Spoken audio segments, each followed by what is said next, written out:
Hi guys, so today I thought I'd take you through two of my sketchbooks here. I also have two other watercolor sketchbooks, but I don't want to make this video too long, so I'll just stick to these two. And if you guys like this video, then maybe I'll also take you through my watercolor sketchbooks. Anyway, without further ado, let's just start with the first one. For the materials, I, for the most part, used fine liners and Copic markers, sometimes gouache, but yeah, this is a mostly pen and ink sketchbook.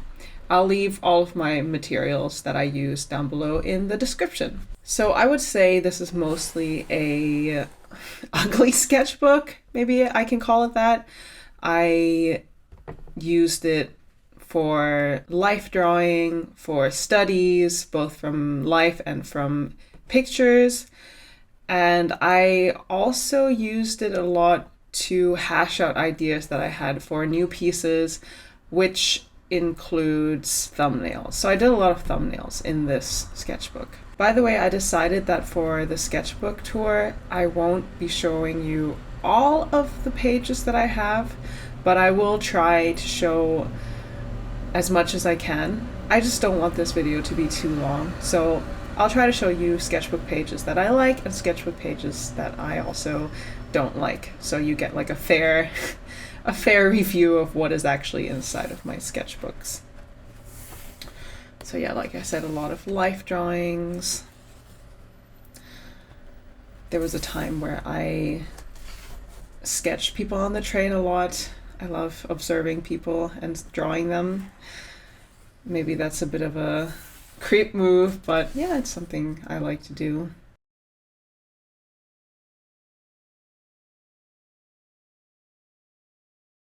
I also like to mix materials sometimes, so color pencils and markers, some good markers and some bad markers. I think it just gives you a nice difference in texture.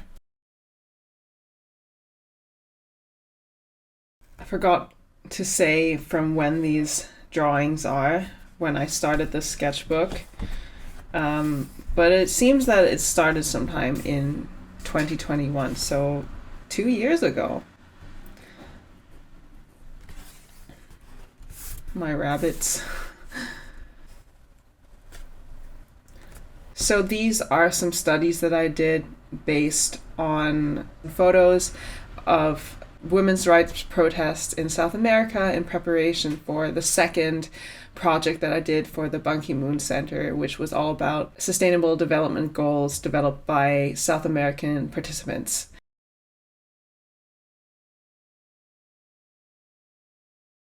And these are some practice thumbnails I did leading up to that second project with Ban Ki-moon. So at this point I hadn't received the brief yet, but I wanted to practice my composition skills.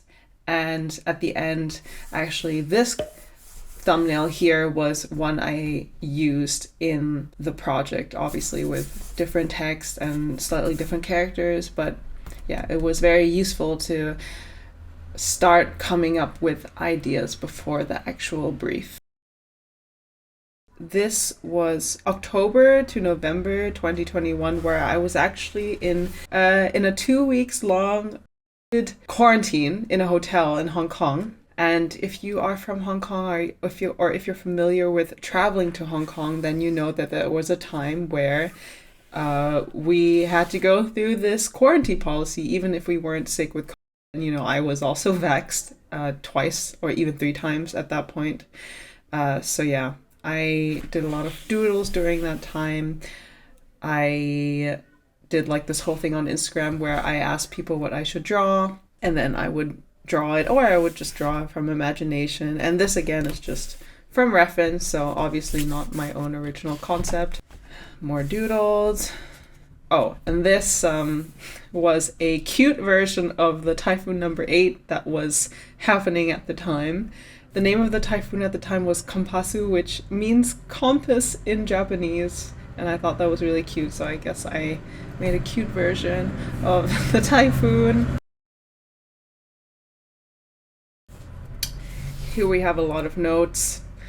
I mean, I guess it's not that visually appealing, but these are the notes I made for the horoscope project that I did for Maxima magazine, which is an Austrian women's lifestyle magazine. And for their January 2022 edition, I illustrated some horoscopes. So these were the notes for that. More studies. I guess at the time I was trying to collect as many different types of female slash femme slash non-male body types and ethnicities and looks and ages just for that project, because that is what they wanted. This sketch was a precursor to the raclette artwork that I did. And yeah, a lot of times before making any kind of thumbnail or any kind of compositional sketch, I'll just do like a drawing to get the vibe of the final artwork that I'm trying to achieve. And I think that can help a little bit, because sometimes I feel like if I jump straight into the composition, then I start trying to nail down my ideas too soon before having actually explored and played around with different ideas that I have.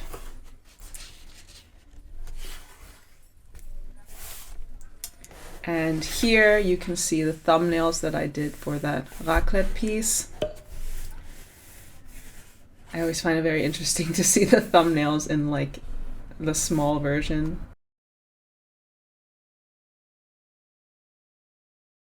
And the rest here was just more anatomy studies, not based on my own ideas.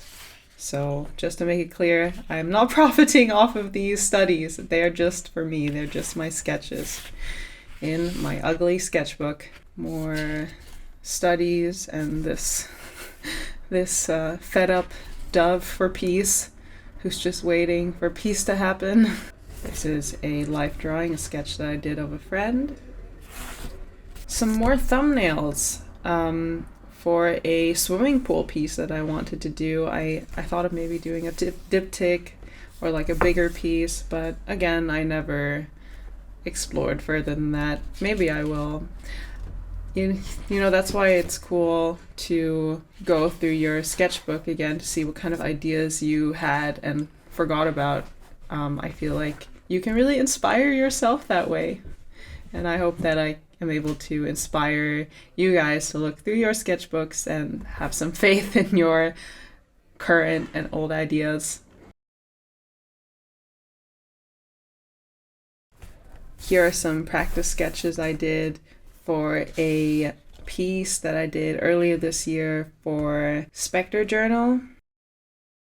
These are some thumbnails and practice sketches I did for a chocolate packaging that I did for my dad.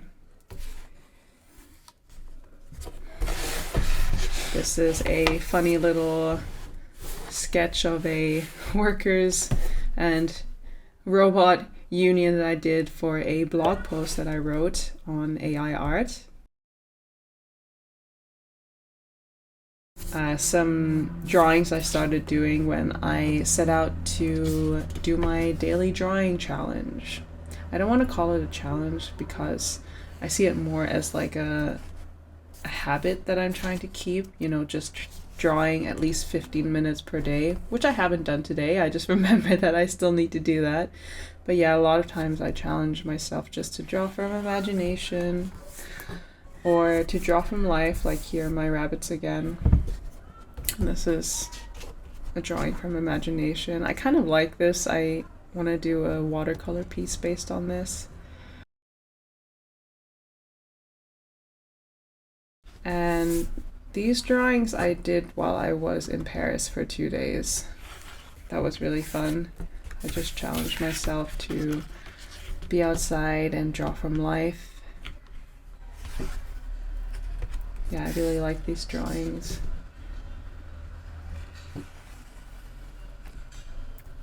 And here I was at a restaurant and this waiter, he asked me to draw him, but it was impossible because he kept moving all the time. Maybe he didn't really mean it that seriously, but yeah.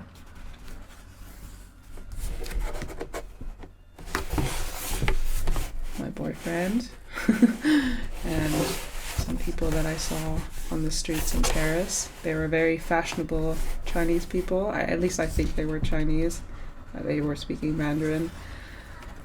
A movie still, a Zoom call still, some doodles of hot sauce because I love spicy food. That's it for this sketchbook, I guess. Let's have a look at this sketchbook. Okay, so if I remember correctly, this sketchbook I started last summer, where I was kind of like, I just want to draw and doodle for fun. I'm sick of pressuring myself to draw perfectly all the time and to be on this kind of upward climb constantly to improve my drawing skills. And you know, I just wanted to have fun. So that is how this sketchbook started. And seeing all of this makes me want to color with Copics again, but most of my Copics are dry and Copics are expensive. Yeah, so just having fun with this sketchbook. And I think I have to censor some of these pages. Not this one. I like this goblin. I think I also explored the idea of beauty and femininity a lot in this sketchbook as well. Again, another piece questioning femininity and beauty. So here are some preliminary sketches I did for an art project that I did with my art collective. The topic was retro, vintage, looking back to the past and bringing that into modern times. And so my topic was fast fashion and climate protest, and I referenced fashion illustration from the 60s and also Japanese woodblock printing. And here I sincerely apologize for the skin. Obviously the final sketch did not have this purple skin color. I didn't have the right markers. Sorry about that. And then here are some preliminary sketches that I did for a watercolor piece on renewable energies and just how we as a society need to start thinking forward and thinking more about how alternative energy sources and not constantly using fossil fuels and destroying our earth. And I wanted to see if I could represent renewable energies in a kind of abstract way and also play around with watercolors a bit. You know what, actually I think in this case it might be good to show you the watercolor pieces that I did. I mean preliminary watercolor studies that I did. So here just exploring different natural shapes. Here was kind of like the initial concept for the piece. Actually, I'm not quite sure if I'm happy with the final piece, but you know, it's not like I can't try that idea again or try that idea in a different way. Some cute doodles that I did of me and my friends, well, me and my boyfriend and his sister, because for some reason I was feeling anxious, and sometimes when I feel anxious it actually helps to doodle a bit. And then finally, I don't know what this is doing in here, but a drawing that I did based on a photo of my mom when she was young and her friends, I think, or her cousins. Yep, and that's it. So that was the end of my sketchbook tour. If you liked it and want to see more of these kind of videos, feel free to let me know. And I hope that I was able to inspire you somehow to sketch more, whether that be for fun, for studying, or improving, hopefully a bit of all three. And I hope that it also encourages you to look through your own old sketchbooks and see what old ideas you have that could inspire new artworks. Subscribe to my channel if you like, and subscribe to my newsletter to keep updated about my blog. If you like, I write really long and cozy reads there, and if you like that kind of stuff, then feel free to check out my blog. Other than that, see you next time. Bye!